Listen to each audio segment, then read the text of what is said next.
falar do Teorema de Laplace. É um teorema que parece inicialmente difícil, mas a gente vai tentar desmembrar, dividir ele em partes para facilitar o raciocínio. Não esqueça de compartilhar, curtir, dividir com seus amigos no canal, no Facebook, sobre o canal do professor Bertrand. Então é o seguinte, existe uma matriz que nesse caso aqui tem 4 linhas e 4 colunas. Acompanha comigo devagar. Primeira linha, segunda linha, terceira linha, quarta linha. Então essa matriz tem 4 linhas e 4 colunas. Então 1, 2, 3, 4. Então a ordem da matriz é 4. A primeira coisa que a gente vai calcular é o cofator do elemento A14. Tiago, o que é cofator? Então a primeira coisa que a gente tem que pensar é o que é cofator. O cofator é a gente tampar a linha e a coluna do elemento que a gente escolher aqui. Esse elemento, ele ocupa a primeira linha e a quarta coluna. Ele está aqui, ó. Ele ocupa a primeira linha, essa e a quarta coluna. Então a gente vai tampar a linha e a coluna.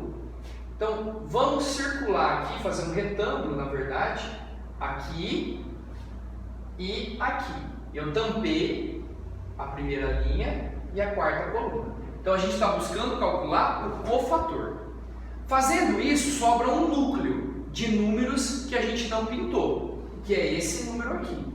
A gente vai colocar esse núcleo dentro de outra matriz. Então eu vou repetir esse núcleo, ó. Menos 1, 2, 1, 2, menos 3, 1, 2, 5. Ótimo.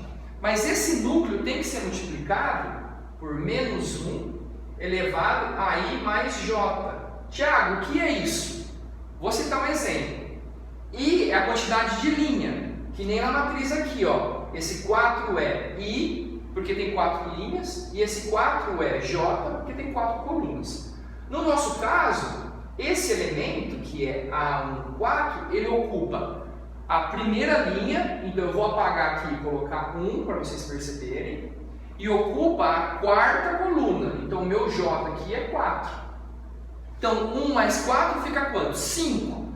Então 1 mais 4 fica 5. Bom, menos 1 elevado a 5, a base é negativa, o expoente é ímpar, fica como? Menos 1. Então esse resultado, na hora que eu calcular, eu vou ter que multiplicar por quanto, Tiago? Vou apagar. Eu vou multiplicar por menos 1. Tudo bem? Agora eu caí no determinante 3 por 3. 3 linhas e 3 colunas. A gente vai usar um método chamado Teorema de Sapos. A gente repete as duas primeiras colunas. Essa coluna eu vou repetir, menos 1, 2, 1. E essa coluna eu vou repetir, menos 2, menos 3 e 2. Agora eu vou calcular todas as multiplicações da diagonal principal. Presta atenção. Eu vou pegar essa diagonal principal aqui e multiplicar, ó, menos 1 vezes menos 3 vezes 5, que nos dá 15. Agora eu vou multiplicar essa diagonal principal aqui, 2 vezes 1 vezes 1, que nos dá 2. E agora essa diagonal principal, 1 vezes 2 vezes 2, que nos dá 4.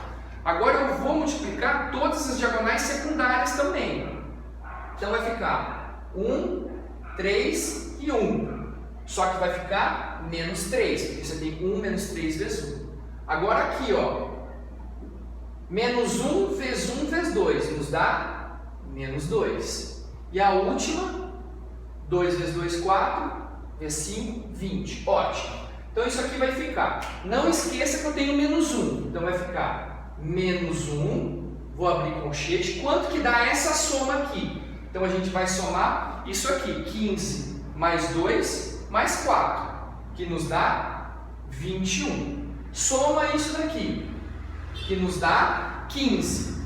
E você tem que trocar o sinal, então vai ficar menos 15. Sempre troca o sinal desse valor aqui que der. Se der positivo, você coloca negativo, que foi o caso. Se der negativo, você coloca positivo. Então, essa conta aqui nos dá 6. 6 vezes menos 1, menos 6. Então, a gente descobriu o cofator do elemento A14. Já está acabando. Agora a gente vai calcular tudo isso para calcular o valor do determinante de M. Por isso que a gente está usando o teorema de Laplace. Porque o teorema de Laplace fala o seguinte: o determinante de uma matriz M é o elemento A14, que no nosso caso aqui ele é o menos 3, vezes o cofator de A14. Qual que é o cofator? Menos 6. Só fazer um parênteses. Thiago, por que você escolheu a primeira linha e a quarta coluna? A gente escolhe a primeira linha e a quarta coluna porque é a que tem a maior quantidade de zero. Percebe que essa fila aqui, essa coluna, tem a maior quantidade de zero? Então você olha uma matriz e vê qual é a maior quantidade de zero e tampa a linha e a coluna dela, menos 3. Agora, aqui, o que acontece? Mais. Quem é o elemento da segunda linha e da quarta coluna? É zero, ó. Segunda linha, quarta coluna. Então vai ficar mais 0 vezes A24. Mais. Quem é o elemento da terceira linha e da quarta coluna? Está aqui. Zero também. Então mais 0 vezes o A34. E quem é o elemento da quarta linha e da quarta coluna? Zero também. Então esse é 0 vezes A44. Então, de forma proposital, a gente escolhe a fila que tem a maior quantidade de zero para quê? Para aparecer todos esses zeros aqui, e quando a gente fizer essa conta, dá zero, ó. 0 vezes isso dá zero, 0 vezes isso dá zero, 0 vezes isso dá zero. Então, o determinante de M somente ficou menos 3 vezes menos 6, que é quanto? 18, que é a resposta. Tudo bem, pessoal? Obrigado, até a próxima, curtam o canal, compartilhem e qualquer dúvida a gente está à disposição. Abraço!